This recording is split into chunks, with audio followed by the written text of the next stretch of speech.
The royal family, the epitome of high standards, decency and dignity. From the Queen to minor royals, the House of Windsor live under the constant glare of public scrutiny. Harry was dressed in this Nazi uniform. When that photograph was revealed and was published by the newspapers, all hell broke out. When they fall from grace, it's front-page news. The Prince of Wales was in fact in love with another woman. That exposed the whole fragile state of the marriage.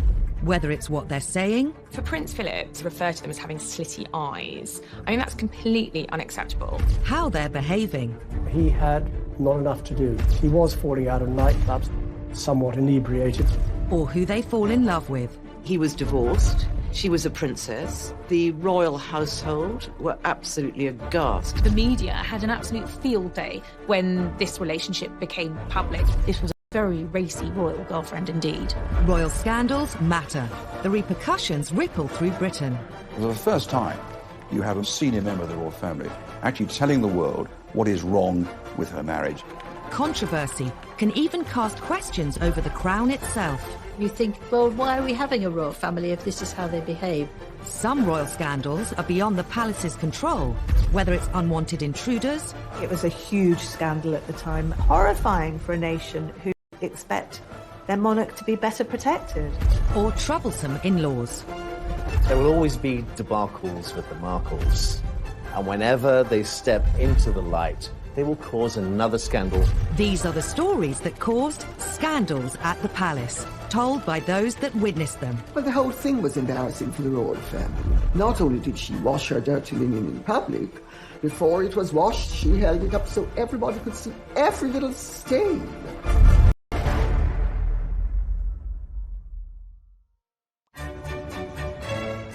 The House of Windsor, an institution at the heart of our nation. The royal family really goes to the very essence of as who we as Brits identify as and see who we are. The Queen is amazing because she's our head of state. Unlike previous royals, the Windsors rule during a media age like no other.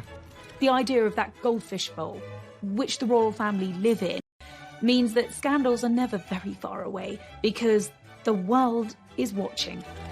However hard the royal family may try to control its image, it's almost impossible to do so when scandals erupt. And no scandal caused as much damage to the House of Windsor as the day Princess Diana decided to reveal all about the state of her royal marriage. Diana had and nurturing the relationship. She did it with several journalists. She did it with writers. She did it with me. After their fairy tale wedding in 1981, Diana became the most scrutinized woman in the world. Diana was the biggest star, the biggest celebrity on the planet. If you wrote a story about Princess Diana, it was on the front page, no matter what. But not all the headlines were positive. Some press reports suggested that all was not well between her and Charles. Diana wanted to make sure the public heard her side of the story, even if it caused a huge scandal. In 1992, she dropped a bombshell that would rock the House of Windsor to its core. She secretly cooperated on a tell-all biography with journalist Andrew Morton. Princess Diana felt that she didn't have a voice. She was trapped inside the palace, and people didn't know her plight. She was approached by Andrew Morton through an intermediary called James Colthurst. He acted as a go-between. Andrew Morton gave him the questions. James put the questions to Diana, and she answered them in a tape recorder, and the tape was given to Andrew Morton.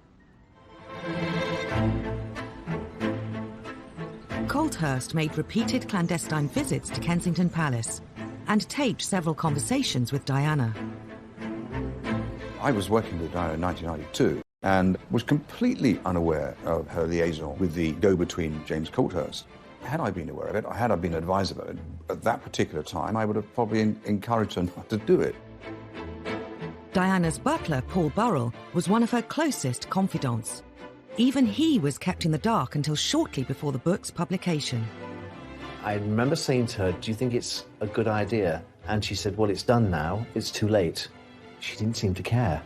This was her chance to tell the world exactly what she felt. During the conversations, Diana had revealed some of her most intimate secrets. Andrew Morton knew when published they would cause a sensation. He just could not believe what he was seeing. I mean, he knew he'd struck gold, but he was brave, and he was determined to go ahead and publish. In the weeks before the book's release, rumours of its existence circulated amongst the press.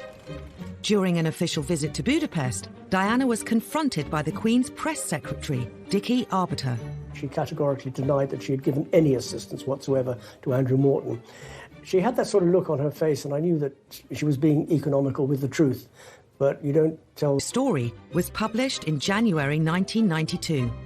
It shocked the world, though many greeted its claims with disbelief. The motivation was to tell the truth.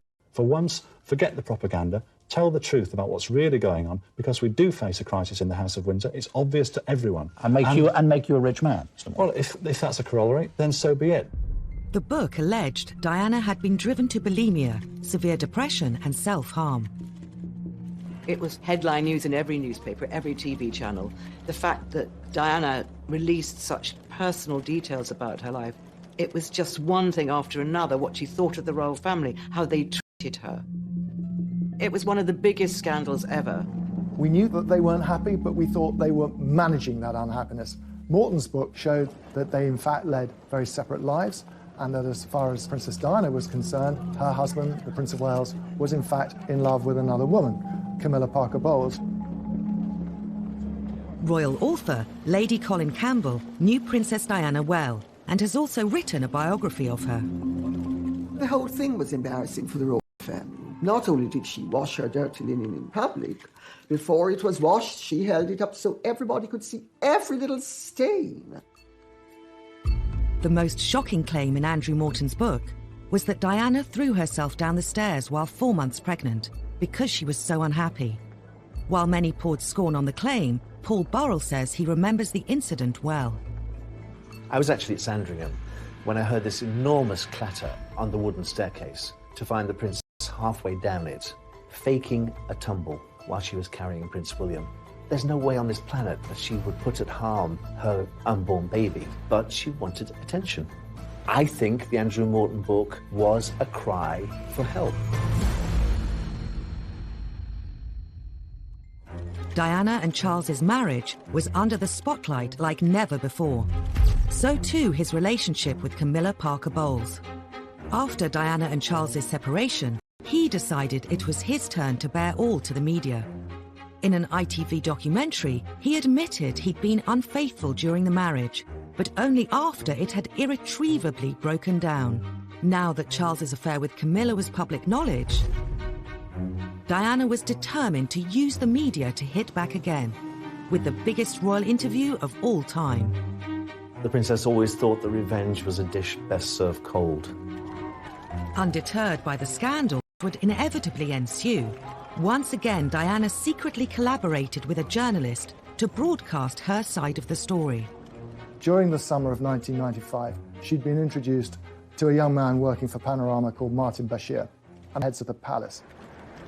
Diana and Martin Bashir would go on to hold a series of secret meetings.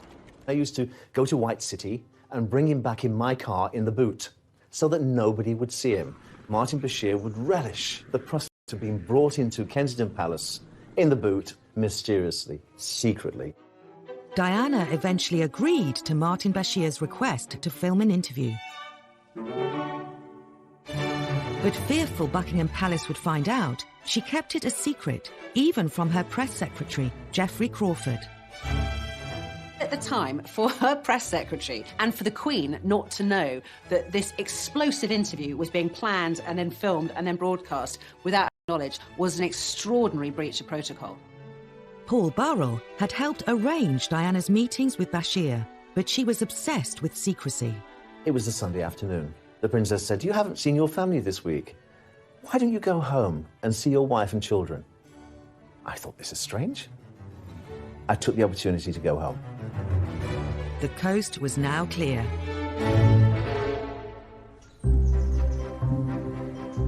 The Panorama team were secretly admitted to Kensington Palace. Their cameras were set up over a weekend. There was no one around. And they actually got the whole thing in the can before Diana admitted what was going on. Monday morning, I arrived back at the palace to notice all the furniture had been moved in the Prince of Wales' study. And I said to the princess, why have these chairs been moved in different directions? I had a dance class yesterday afternoon. Later that evening, she confided in me that Martin Bashir and the camera crew had been into the palace to film the interview. Oh my goodness, I said, you didn't say anything you shouldn't say, did you? She said, well, I did say a few things. Would you say that you were happily married? Very much so. But the pressure on us both as a couple with the media was phenomenal. I think the thing people remember most is her description of her marriage and the fact that there was a third party in their marriage, namely Camilla Parker Bowles, whom she made clear had been having an affair with the Prince of Wales, her husband. The princess came across as doe-eyed, vulnerable, hurt, wounded. She knew exactly what she was doing, even down to her makeup and the way she was dressed. The way she presented herself on that Panorama interview was key to winning over the hearts of the nation.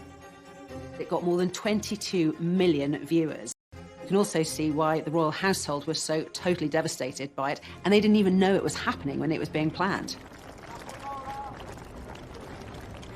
With Army officer James Hewitt. Yes, I adored him. Yes, I was in love with him. She just needed somebody to love her. Diana would make one more shocking comment about Charles's future role as king. Being Prince of Wales produces more freedom now, and being king would be a little bit more suffocating. And because I know the character, I would think that the top job, as I call it, would bring enormous limitations to him. And I don't know whether he could adapt to that. Some think Diana was driven by an ulterior motive. The thing that people objected to, not only in the royal family, but in establishment circles, was how she had tried to deprive Charles of his rights to the throne. Her agenda was, if the Queen dies and Charles is out of the line of succession, William becomes king and she can work herself into the position of being regent. I mean, the whole thing was madness. Diana's interview made headlines the world over. The House of Windsor was under scrutiny like never before. So for the first time, it's in modern royal history, you have a senior member of the royal family actually telling the world what is wrong with her marriage, what is wrong with her husband, why I'm so unhappy in this, why it's about time that I left the royal family. That was the story. It was a story that nobody really expected would happen, but it did. A scandal could bring down the monarchy.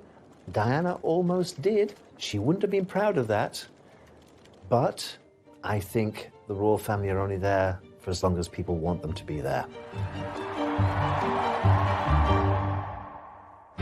Diana's revelations were a watershed for the House of Windsor. However, she wasn't the only royal to court publicity and cause scandal. The Queen Mother in particular was incensed that in one fell swoop, Edward had managed to set them up to be complete laughingstocks.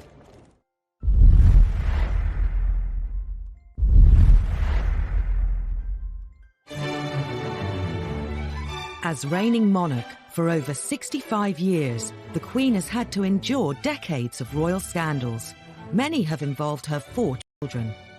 The youngest, Prince Edward, and his wife Sophie, nowadays keep a low profile. He's the only one with a successful marriage of the Queen's 3 boys. He's the only one whose marriage hasn't ended in divorce, still happily married with 2 children. In his younger days, Edward attracted his fair share of headlines. Like Diana, he courted the media, in his case with sometimes disastrous results. Edward's first taste of controversy came in 1986. After graduating from Cambridge University, he followed his father theatre, but Edward decided to go into the Marines, which was a surprise for some people because he didn't appear to be cut out for it. This was a classic example where someone should have taken Edward on one side and said, this might not be your cup of tea. Just 4 months into his training at Sandhurst, Edward dropped a bombshell. Ingrid Seward was writing a biography of him at the time. Prince Edward was home for the weekend, and he told his family that he was going to quit the Marines. They said, don't be ridiculous. And they talked him round. He said, oh, OK, I'll stay. And he drove back to his base camp the next morning and handed in his resignation. And Princess Anne was driving back to Gloucestershire and nearly put a car in the ditch when she heard on the radio that Edward had resigned, because the last thing she knew, that they'd had this really good talk, and he'd said he'd stay in. The news was received with natural disappointment that His Royal Highness had come to this decision. Some members of the royal family felt he'd let the side down. The Queen Mother was one who felt disappointed in her grandson's behaviour. His father, Prince Philip, was apparently very upset and angry because, of course, you know, what's a royal to do if they're not to be in the armed forces? Soldiers make an oath to Queen and country. For a member of the royal family not to be up to it in terms of joining a military unit was damaging. After quitting the Marines, Edward was free to indulge his real passion. Hurrah, hurrah! During university, he'd developed a love for the performing arts. Edward had always been seen as a man who seemed to be at his happiest on the stage. He also managed to convince other members of the House of Windsor to take part in a TV special, It's a Royal Knockout. All this quasi-excitement doesn't really matter a damn to you, then? No, we're the strong, silent types. We're the best blue bandits there are. The programme was widely seen as a really low point for the House of Windsor. It was an incredibly kind of toe-curlingly embarrassing affair. You've got the members of the royal family prancing in period costume. They look like extras from the Tudor court. I think it was quite dangerous for the royal family in a way, because you think, well, why are we having a royal family if this is how they behave? If you see these people running around, mucking about like 6-year-olds or 3-year-olds even, and you think, well, am I giving my taxpayers money for this? It's nonsense. On the day the programme was filmed, Edward gave a press conference to the waiting media, but it turned into yet another Have you? Well, thanks for sounding so bloody enthusiastic. Richard Kay was the Daily Mail's royal correspondent covering the day's events and was at the press conference. And he said, what did you think of it? Well, we couldn't really answer because we hadn't been allowed to see it, at which point Edward sort of threw his toys out of the pram, if you like. What did you think of it? Thanks. I thought it was... He displayed a very impetuous side of his character, and of course it was reflected in the television broadcasts and the newspaper accounts at the time. If Edward hoped It's a Royal Knockout would bring the royal family's image up to date, the whole affair did precisely the opposite. The Queen Mother in particular was incensed that in one fell swoop, Edward had managed to set them up to be complete laughingstocks. And she, having tried so hard to kind of reposition her family and obviously her daughter as monarch with dignity and gravitas, prancing around in Tudor costume, kind of laughing and braying in front of the cameras, it took them back several years. The fiasco didn't deter Edward from embarking on a career in television. In 1993, he started his own TV company, Ardent Productions. At the time, he made the mistake in saying, well, I'm not going to work on my royal connections, but practically every documentary he made had a royal connection. In 2001, Ardent were commissioned to make a series called A to Z of Royalty for an American TV channel. Prince William was about to start university at St Andrews. At the time, it was a big story. There was an agreement in place between the palace and the media that we would turn up to cover Prince William's first day at university, and we would then leave, which we all duly did. Except there was one film crew that didn't pack up and leave, and ironically enough, that was Edward's. Edward's film crew broke the agreement Clarence House struck with the media and continued to film around the university. Edward and his media career once again attracted all the wrong headlines.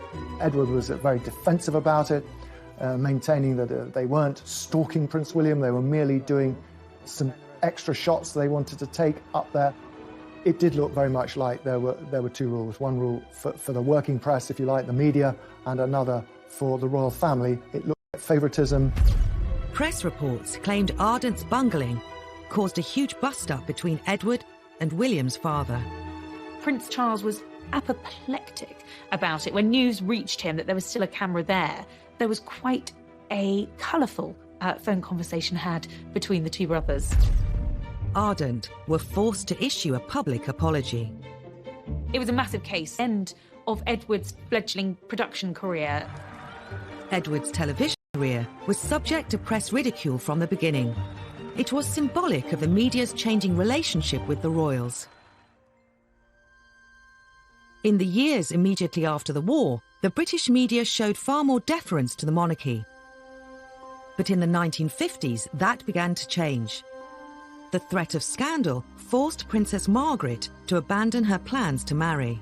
Her suitor, a member of the royal staff, named Peter Townsend. Peter Townsend was a war hero, a fighter pilot, very glamorous. But Peter Townsend had been married before, and in those days that created a huge scandal. The obstacles were enormous. He was divorced, she was a princess, the royal household were absolutely aghast. It was seen as a scandal because you can't do that as a royal. You can't get involved with somebody who is divorced. It's not done. Sir Alan Lascelles, who was the private secretary to the Queen, when Townsend went to tell him of the news that they intended to marry, Lascelles said, "You must be either mad or bad or both." The Royal Marriages Act meant Margaret needed her sister the Queen to agree to the marriage. But her role as head of the church placed Elizabeth in a compromising situation. The Queen was head of the Church of England, therefore could not condone the remarriage of divorced people in church. So for Princess Margaret, that was going to be tricky. Divorce was a dirty word. It was a dirty word in terms of the church. It was a dirty word in terms of government. In those days, the church did not recognise divorce. They knew it was happening, but they didn't recognise it. They didn't like it. As the church and the powers in the government pressed the Queen to oppose the marriage, the romance was about to become public knowledge. An eagle-eyed reporter saw Margaret brush a bit of fluff off Group Captain Peter Townsend's RAF tunic, and royals don't brush fluff off the hired help's tunic, and they thought, aha, there's something here. It was out in the open, they couldn't disguise it. That gesture of the bit of fluff went right round the world and was, in fact, a major story which led unquestionably to a crisis. This was a public display of affection which was very unwise. The press latched onto this enticing story. It offered romance, drama, and real danger for the House of Windsor. The country was hooked. Margaret was really the first celebrity royal. People were fascinated in her life, and she was dating someone who was quite a controversial character, and this was quite a racy royal romance, so it made the headlines. Unfortunately, the fact that he had been divorced was a big issue, and whereas a lot of people were privately sympathetic to Princess Margaret, there was still this huge issue hanging over it. The romance was doomed. Margaret was presented with a choice. If she married Townsend, she would have to give up her title as princess. She chose her duty to the crown. She issued a rare statement in which she said that she had decided not to marry Peter Townsend. She recognised that being Princess Margaret and given her place in line to the British throne, that actually it was a case of duty before self, and that was what she decided to do. It was the first of the post-war scandals to hit the royal family. It was a tragedy in many ways that Margaret hadn't been able to marry him. He was her first love, the big love of her life. The Queen's intervention quelled the growing controversy around Princess Margaret's love affair. But the damage to royal reputations was done, and the floodgates had been opened. The age of deference was over. The royal family was now fair game. Half a century later, tales of a tearaway prince would create more shocking headlines in the tabloid press. Prince Harry did have a very troubled adolescence. He missed his mother a lot.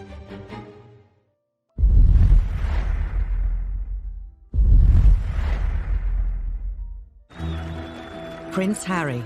He served Queen and country. He campaigns for all kinds of worthwhile causes. And He's one half of a real-life royal fairy tale. Sixth in line to the throne, these days he's undoubtedly one of the most popular members of the royal family. But a few years ago, he was no stranger to tabloid scandals. Harry's always been the one who knew he'd never be king. Didn't matter. So Harry could do exactly what Harry wanted. Harry was doing his A-levels at Eton College, but was destined to join the armed forces. The army was always his first love. I remember him as a 5- and 6-year-old strutting around Kensington Palace in army fatigues with a parachute regiment beret.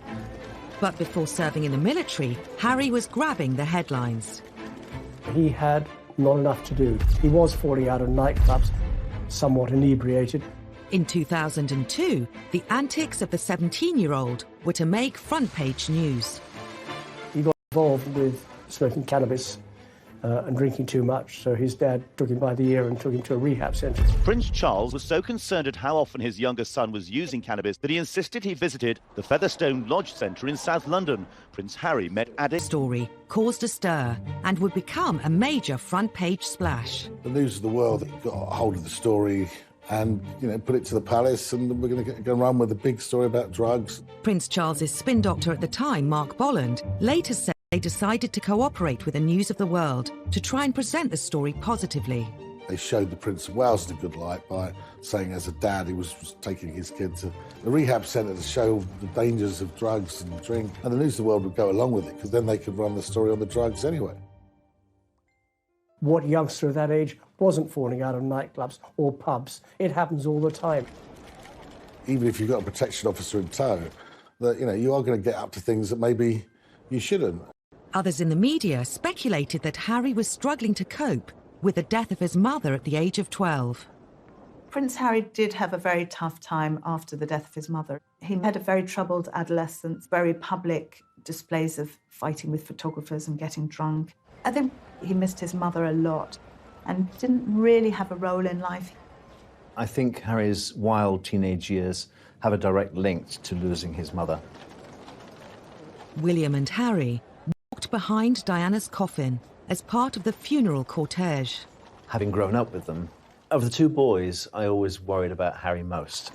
Almost intolerable moment for the two boys, the two princes.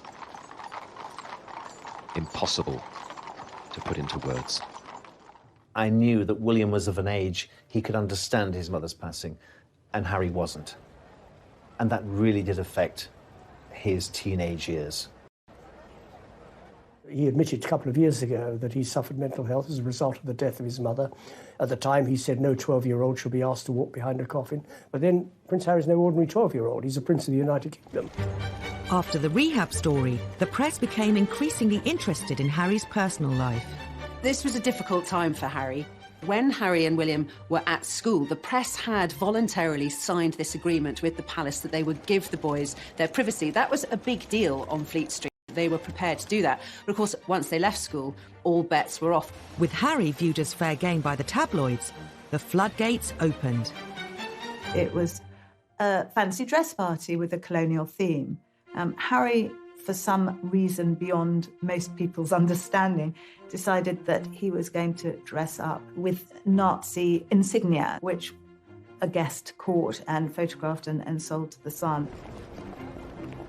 He made this very, very silly mistake, obviously deeply inappropriate, going to this fancy dress party, which itself had a pretty dodgy theme, colonialism. And obviously when that photograph was a sort of global upset. I was in Barbados at the time, and I was talking to this minister, and he was horrified. The Jewish community were very upset about it, and so they should be. I think everybody should be upset about it, that a member of the royal family, and a senior member of the royal family at that, was wearing a swastika armband. The timing was particularly bad, as it happened 2 weeks before the 60th anniversary of the liberation of Auschwitz. It was seen as trivialising something that was such an important part of world history. It was a huge scandal for the royal family. It was such an insult to so many people. But obviously Harry hadn't thought about it, and obviously William hadn't thought about it either, or else he would have said, hey, that's a really silly idea. To make matters worse, the press brought up old stories about the Nazi connections of Edward VIII, the Queen's uncle. I think Prince Harry, inadvertently, by effectively a schoolboy prank, brought a lot of those feelings back to the fore. The royal family immediately apologised. I don't believe for a minute that he's got those sort of anti-Semitic tendencies. It was just thoughtless, and he really messed up. It could have affected his career in the army. He was just about to go to Sandhurst. But the military academy accepted his application. Then he got the call to the army, and that was the making of him. He excelled as a cadet. He excelled when he joined his regiment, the Blues and Royals. Harry was posted to Afghanistan. He became the first member of the royal family to serve in a war zone since his uncle, Prince Andrew. He was trying to find a role for himself, and in the army, it seemed he'd found one. He'd served with great distinction. Soon before Harry was due to go on his second tour of duty in Afghanistan, he took a trip to the US. I think going to Vegas was really Harry having his last hurrah before going to war. Harry was going to the front line. In August 2012, footage emerged of Harry at a Las Vegas pool party surrounded by women in bikinis. He let off steam in a way which sort of raised eyebrows. I think that's at the very least. He probably felt no 100% guarantee that he was going to come back in one piece. He might come back in a body bag, might as well let his hair done. And then he did just that. But his send-off party left him with more than just a hangover. He was snapped naked after a game of strip billiards in his hotel suite. The scandal went global. This was front page news. Harry naked in Vegas. I'm not saying that he shouldn't have done it, but his protection team have let him down again. This was a naked body stall, things going wrong, and on this particular occasion they didn't. The photos rapidly spread across the world. There was a strong effort by the palace to suppress the pictures, to prevent them being published in this country, and for some time that held firm. It was quite ludicrous, really, because they'd already been seen by anyone who's got a computer or a phone. They could just tap in and look at them. A few days later, those pictures of the party-loving prince made a splash in this country too.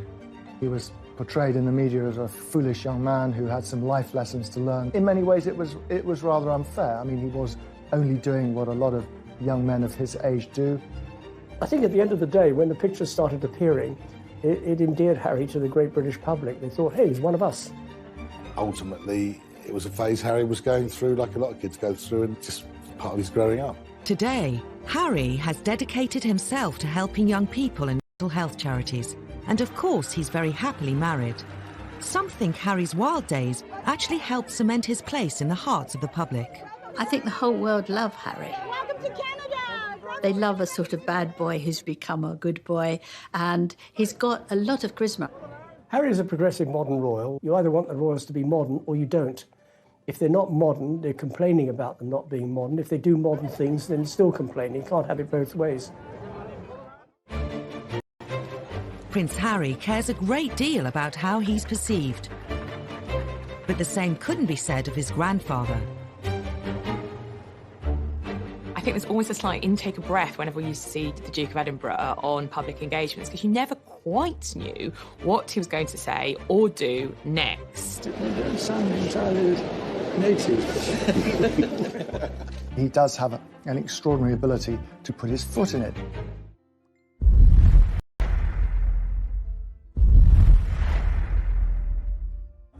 Before retiring from public engagements well into his 90s, Prince Philip did a remarkable job, accompanying the Queen on royal visits throughout the UK and all over the globe. We've now seen the world's most experienced pluck on there. He's also known for his blunt sense of humour. Philip would rather be known for his one-liners than for his gaffes, of course. But nevertheless, that's how many of these jokes, if that's what they are, have been interpreted by the media over the years. I mean, he does have an extraordinary ability to apparently put his foot in it. Historically, whether he's giving a speech to dignitaries, greeting world leaders, or being given a tour of a hospital, Prince Philip has been known to offend his hosts. Philippines. like intake of breath whenever we used to see the Duke of Edinburgh on public engagements, because you never quite knew what he was going to say or do next.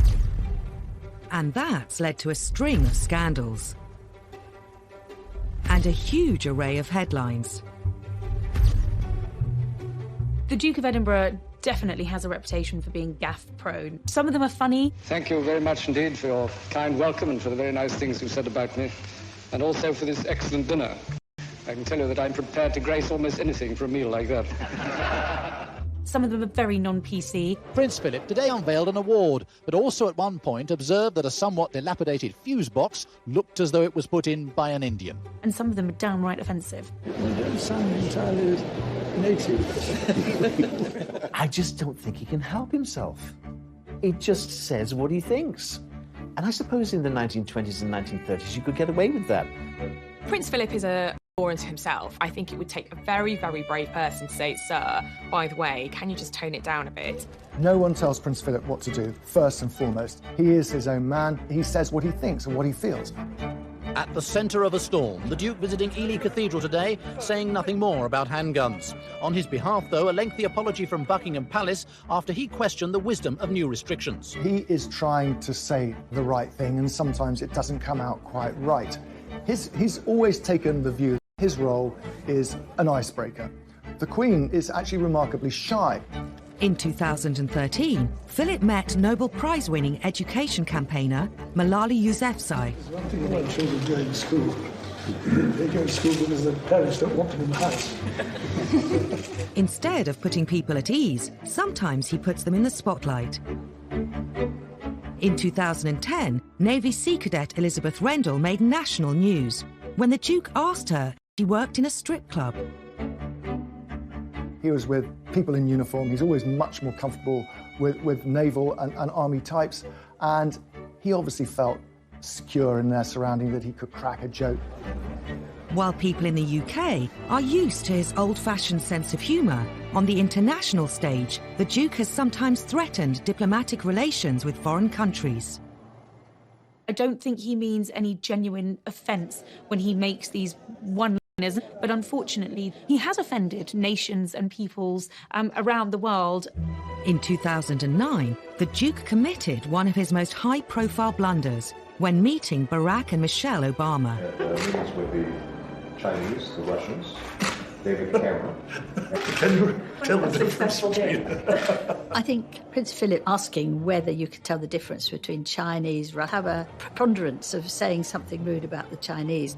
In 1986, while on a state visit to China, Philip made arguably his most infamous and catastrophic blunder of all. They were behind the red flag of China for the very first time, a huge visit because of all the trade potential. And it went terribly well, up and until Philip's comment. He described Beijing as ghastly and then made further offensive comments about the Chinese people. I was there when he said to a group of students, if you stay here any longer, you'll get slit eyes. The students themselves weren't offended. However, the hosts were, and there was an enormous diplomatic mission undertaken to smooth things over. Of course, on the surface, everyone said they weren't offended at all, but we were always told that behind the scenes, things were very fraught. I don't think the Queen was overly impressed with that one. The Duke's gaffes may cause tension, but the press have always lapped them up. Some who know the royals feel Philip is treated unfairly. Prince Philip likes to relate to people on a human level. He tells jokes that are funny. What have you done wrong? But if you hijack the joke and take it out of its context, it can be misinterpreted. The problem is when Prince Philip makes a gaffe, all the press are absolutely delighted because there they have their story. During royal tours, there's always somebody that goes off on what they call gaff watch. They follow Prince Philip to see if he says anything rude or inappropriate or racist. And he nearly always used to come up with some very funny remark. He can be a godsend to the media, but sometimes he does offend. Yeah, there's no doubt about that. There's some classics, like when he went to Australia. In 2001, the Duke was accompanying the Queen on a royal tour of Australia to help mark her Jubilee. The Duke asked Aborigines if they still threw spears at one another. It was just one of those moments where people just didn't know what to say or where to look.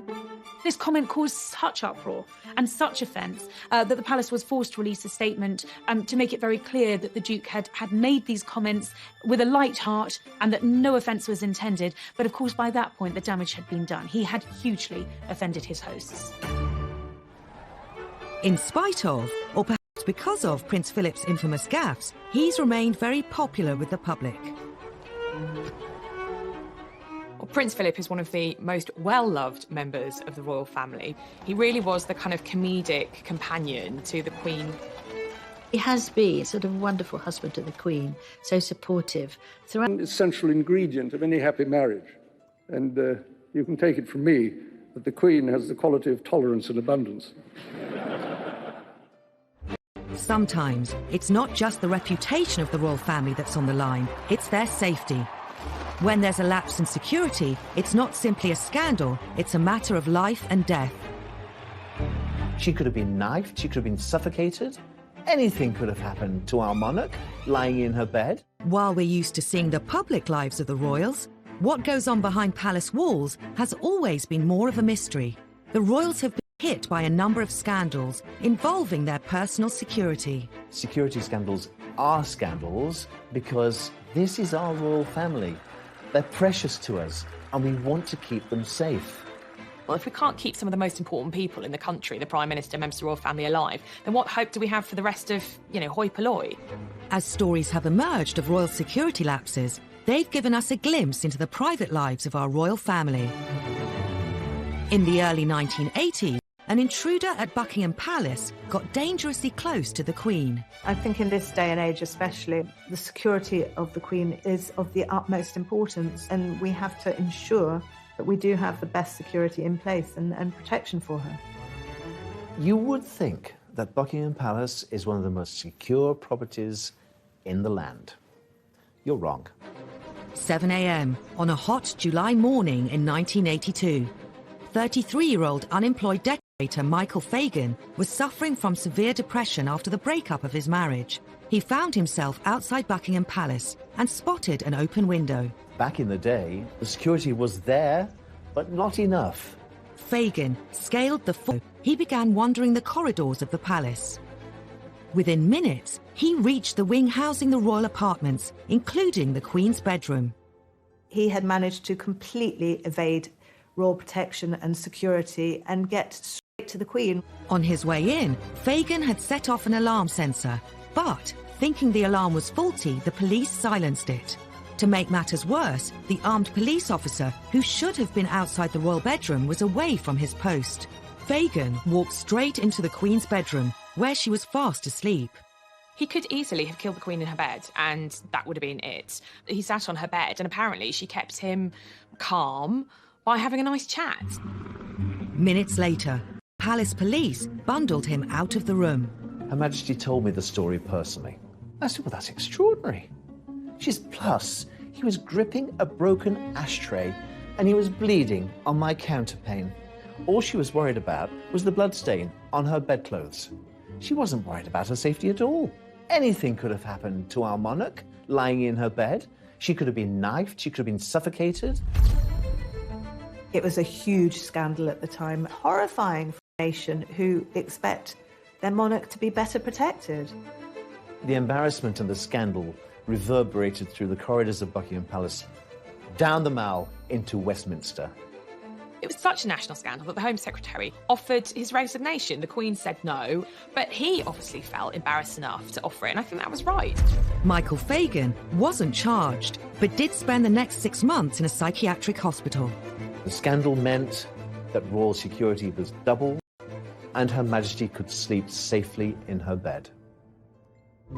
The Queen had a close escape, but 2 decades later, the royals were hit by yet another security scandal at Prince William's 21st birthday party. It seemed lessons hadn't been learned. It's impossible to believe that an imposter can get into Windsor Castle, particularly something as high profile as Prince William's 21st birthday party. And yet that's what happened. The theme of the party was Out of Africa. Unbeknown to the news crews filming the build-up, they'd caught on camera the man who would be on the front pages of the tabloids the next day. And it wasn't the birthday boy. Happy birthday! Dressed as Osama bin Laden wearing a ball gown, a little-known comedian, Aaron Barshak, the self-styled comedy terrorist, was parading around Windsor's streets, pretending to be one of Will's party guests. You can see from the footage Barshak walking up Castlegate, up to the castle, all dressed up as a comedy terrorist with a big black beard and his robes. Because, of course, trying to monitor who's meant to be there and who's not meant to be there when the comedian was dressed in a pink dress and a fake beard. So he clearly didn't fit with the theme. He should have set security alarm bells going much earlier than he did. But in fact, he was able to slip in undetected. How he managed to scale the walls, how he subsequently managed to infiltrate the party. I mean, this was the stuff of almost unbelievable reports the next day. The walls of Windsor Castle successfully kept out the rebel barons in the 13th century, but they were no match for a man in a peach-coloured ball gown and a false beard. He managed to get past the police security and into the castle, which, by the way, is a pretty big place. Straight into the party. I mean, that was a huge security breach. Barshak climbed onto the stage, where Prince William was making a speech. He kissed him on the cheek before eventually being detained. He certainly shouldn't have been allowed to get anywhere near, let alone kissing distance, of William. The fact that he got on stage, no one realised anything was wrong until Prince William looked at him and said, "Who the hell are you?" It is rare for almost all senior members of the royal family to be gathered together in one place. And if Barshak had been someone with evil intent, well, you can imagine the consequences. There was a huge public outcry. David Blunkett, the Home Secretary at the time, had to make apologies on behalf of the police. Security breaches don't get any bigger than that. It was a huge royal scandal. Suddenly all of the attention was off the birthday boy and on what was essentially a massive security threat. David Blunkett did also, interestingly, put the boot into the royal family. He clearly wasn't prepared to take the full blame on behalf of the police and said that the royal family had specifically asked for lighter touch policing on that night. Every senior member of the royal family was in attendance. Had that been a real-life terrorist, we'd be talking about a very different story today. Could the lax security around the royals have prompted the idea behind the next breach? Less than 6 months later, an undercover reporter infiltrated the royal household and got a job as a footman. The reporter faked a CV, bogus references, and somehow managed to elude royal security and all of the checks that surely go with applying for a job in the household. The Daily Mirror even managed to take this grainy photograph of their fake footman, Ryan Parry, standing on the balcony of Buckingham Palace. The Mirror journalist described how his uniform guaranteed virtually unlimited access to every part of the palace. For the Daily Mirror, this was a massive coup, revealing the most astonishing details about the domestic lives of the royal family. The fake footman had access to Queen and Prince Philip their breakfast. He revealed these fascinating details of breakfast with the royals, the Queen feeding her corgis marmalade and toast underneath the table. They all thought Queen would be eating off gold plate, and the idea that her muesli was brought to her in Tupperware boxes sort of really appealed to people. The British public were able to gawp at what Her Majesty eats for breakfast. The country was shocked someone with a fake CV could get so close to the Queen. Just makes you wonder about how many other people they've employed who have had slightly dubious backgrounds. Even more embarrassing was the timing of the scandal. He was there on the eve of a presidential stay. In fact, he saw the president's bedroom. There could have been a real scandal over the fact that this undercover reporter was working within feet of President Bush while he was a guest of the Queen. For the palace, utter humiliation, an absolute breach of royal security. While security staff can be hired and fired, even the royals can't choose their in-laws. The Markles, they're not going anywhere. Meghan's family obviously want to cash in on her fame and her royal connections.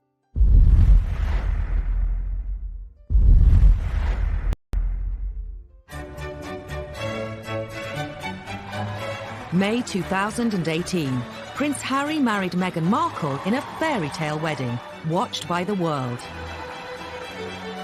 I think the wedding of Prince Harry and Meghan Markle really captured most people's imagination, and it was like a film set. I think it was very Hollywood, really, more than royal in a way. The whole country was excited at the prospect of having an American in the royal family. The royal wedding itself was like a giant street party. Everybody loved it. For the Windsors, a royal wedding means welcoming a new set of in-laws into the family. The royals have had a brilliant way at dealing with the in-laws. We always used to call them the outlaws because they were not hugely welcomed in. But that has changed in recent years. The royals are now much more welcoming to those whose families, of those who marry into them. But new in-laws can bring their own potential for scandal beyond the control of the palace press machine. Since Meghan's engagement, her family have been a gift for the scandal-hungry tabloid press. One thing you have to understand about the Markle family is it's a rather dysfunctional family, especially from where we're sitting here. The run-up to the royal wedding was a very, very difficult time, I think, for Meghan and for Harry, and what should have been the happiest day of their lives was overshadowed by a very unhappy build-up to the wedding. Meghan's half-sister Samantha, having previously labelled Meghan a social climber, she revealed she was writing a book called The Diary of Princess Pushy's Sister. Meghan and her half-sister Samantha have never been close. It is abundantly clear that Samantha Markle is deeply jealous of her. She's also been outspoken on Twitter, in one outburst branding Meghan the Duchess of Nonsense. The Markles have caused a huge amount of problems. Samantha is off the rails as far as the things that she says. In the weeks before the wedding, the scandals kept coming. Many of the Markles have been keen to cash in on their fame through their new royal connection. And no one is doing that better than Tyler Dooley, her nephew, who is growing cannabis quite legally. He decided that he was going to launch a brand of cannabis called Markle's Sparkle. You can't control the families they marry into, particularly if the families they're marrying into are on the other side of the world. In the United States, they are citizens of another country. They do things in a different way. Some royal observers think the problems with Meghan's family became even worse after Harry appeared on Radio 4's Today programme. Were there family traditions you had to explain to her? Oh, plenty. I think that's probably. I think we've got one of the biggest families that I know of, and every family is complex as well. So, no, look, she's done an absolutely amazing job. Just getting in there, and it's the family that I suppose she's never had. Harry's comment about Meghan's family sparked a very public war of words with the Markles. It was a crass remark, I think, by Harry. I think he immediately regretted it because it exploded into the social media, Twitter sphere, if you like. Samantha Markle is very handy on social media, and she responded pretty much immediately, saying, well, wait a minute, there is a family here. We were all there when Meghan was growing up, and the palace should have intervened quickly to nip it in the bud. A simple invitation to the wedding would have solved it. But wedding invitations weren't forthcoming. I think Samantha Markle, along with the rest of the Markle family, have been hurt by being ostracised. I think by being pushed to the margins and left out, the biggest street party in our country last year really, really hurt them. Then, Meghan's half-brother Thomas Jr. decided to have his say in the press. He decided in his wisdom that he was going to write an open letter to Prince Harry, suggesting that he called off the wedding and saying, it's not too late, mate, to get out of it, and my half-sister is shallow and jaded and conceited. Really wants to protect her from her family, as far as I can see. The big scandal of all involved Meghan's father Thomas and some faked photographs. All had seemed well when Kensington Palace announced he would be walking his daughter Meghan down the aisle. We were all looking forward to seeing both her mother and her father at her side on the wedding day. But as the date got closer and closer, it became apparent that there was a problem with her relationship that she had with her father and whether he was actually going to be able to attend. 2 weeks before the wedding, what appeared to be paparazzi photos emerged of Thomas Markle being measured for a wedding suit. Another image showed him in an internet cafe near his home in Mexico, looking at pictures of Meghan and Harry. But soon after their publication, it emerged that Thomas Markle had colluded with a photographer to stage the photos. During the run-up to the Meghan and Harry wedding, there was a lot of attention put on to Thomas Markle, who felt that he was getting a lot of bad publicity. He was being portrayed as a sort of reclusive, penniless slob in Mexico, was sort of the image that he felt he was getting, and he wanted to correct that image. So he decided, in his wisdom, or distinct lack of wisdom, that he would set up these photos that showed him, in his opinion, in a better light.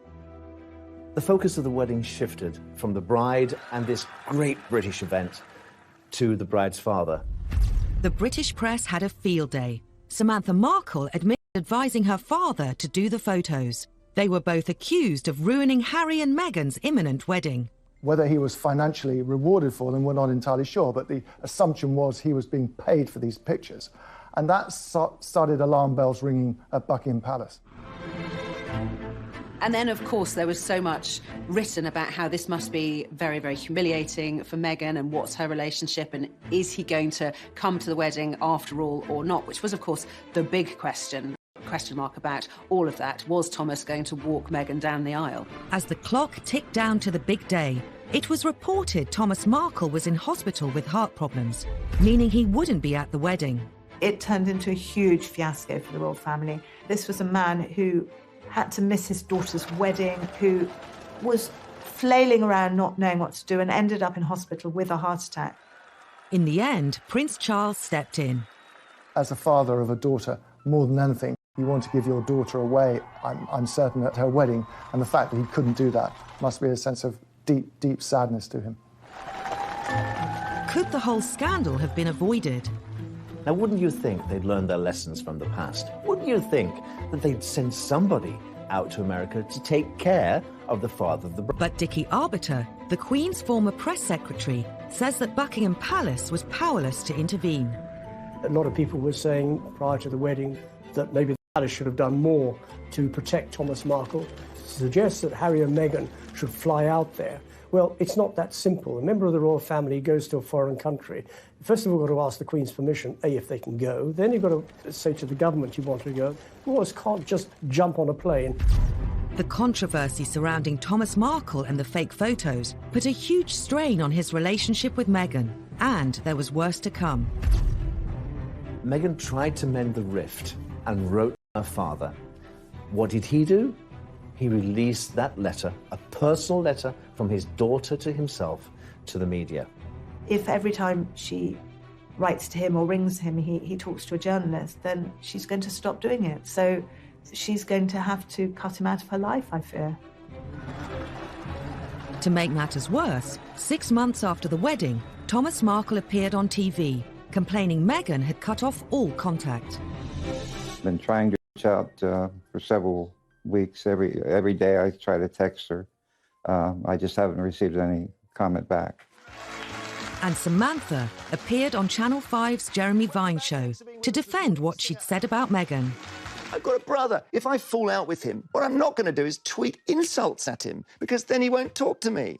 Isn't that how we all work with each other? What was going on that didn't make sense is that I really started to feel protective over our father. But why insult her? I don't understand. Because he was being purposely ignored. Sure, but how does it help him to alienate Meghan? I don't understand. Help me understand.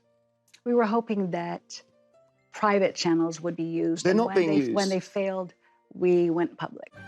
I don't think Samantha Markle is going to go away anytime soon. There will always be debacles with the Markles. They're not going anywhere. And whenever they step into the light, they will cause another scandal, another problem for Meghan and Harry. Next time on Scandals at the Palace. As the royals become more accessible, they also become easy targets, and often they're caught out on camera. And the thing which got her into hot water was that she could get access to Prince Andrew, her ex-husband, for £500,000. Where there are royals, a ferocious tabloid media, and a public desperate to know everything about them, scandals are never far away. The Iron Duke had turned into the Duke of Hazard.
game. Half a century later, tales of a tearaway prince would create more shocking headlines in the tabloid press. Prince Harry did have a very troubled adolescence. He missed his mother a lot.